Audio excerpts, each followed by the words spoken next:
In this video, I'll guide you through how to track refunds in Google Analytics 4. By the end, you'll know exactly how to add refunds as a metric to your standard reports, so you can quickly see how much revenue is being returned and keep a closer eye on your store's performance. First, open your browser and go to analytics.google.com. If you're not already signed in, log in with the Google account that has access to the property you want to work with.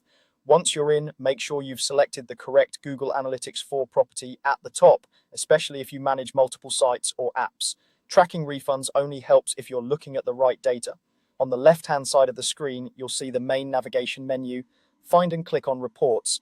This section is where you'll access all of your key performance views, like acquisition, engagement, monetization, and more. We're going to customize one of these reports so that refunds appear right alongside your other important metrics. After you click Reports, you'll be taken to the reporting area. Here, look for the option called Report Snapshot and click on it. The report snapshot is a high-level overview of how your property is performing. It pulls in different cards and metrics to give you a quick summary.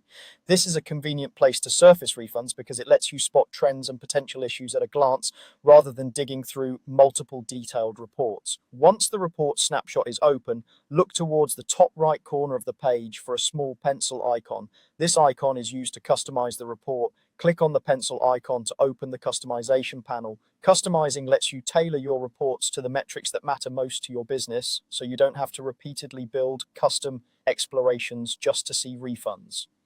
Inside the customization view, you'll see options to add or remove dimensions and metrics from this report. We're interested in adding a new metric. Find and click on the button labeled Add Metric. This opens a searchable list of all the available metrics you can add to this particular report. In the search bar that appears, type the word refunds. Google Analytics 4 will filter the list to show metrics related to refunds. You should see a refunds metric that corresponds to the value of refunded transactions.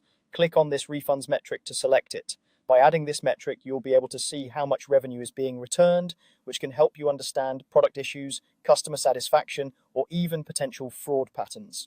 Before you finish, it's worth taking a moment to check where refunds appears in the list of metrics. If possible, place it near related revenue or purchase metrics so that comparisons are easier.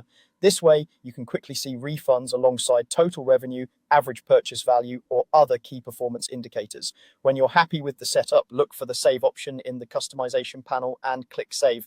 This applies your changes to the report snapshot. From now on, whenever you open this report, the refunds metric will be available without any extra work. If you ever want to adjust it, you can return to the pencil icon and update the configuration. That's all you need to do to track refunds in Google Analytics 4 using the standard reporting interface.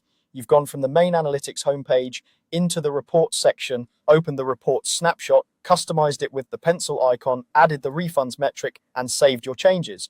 With refunds now visible in your snapshot, you'll have a clearer, more accurate picture of your business performance every time you log in.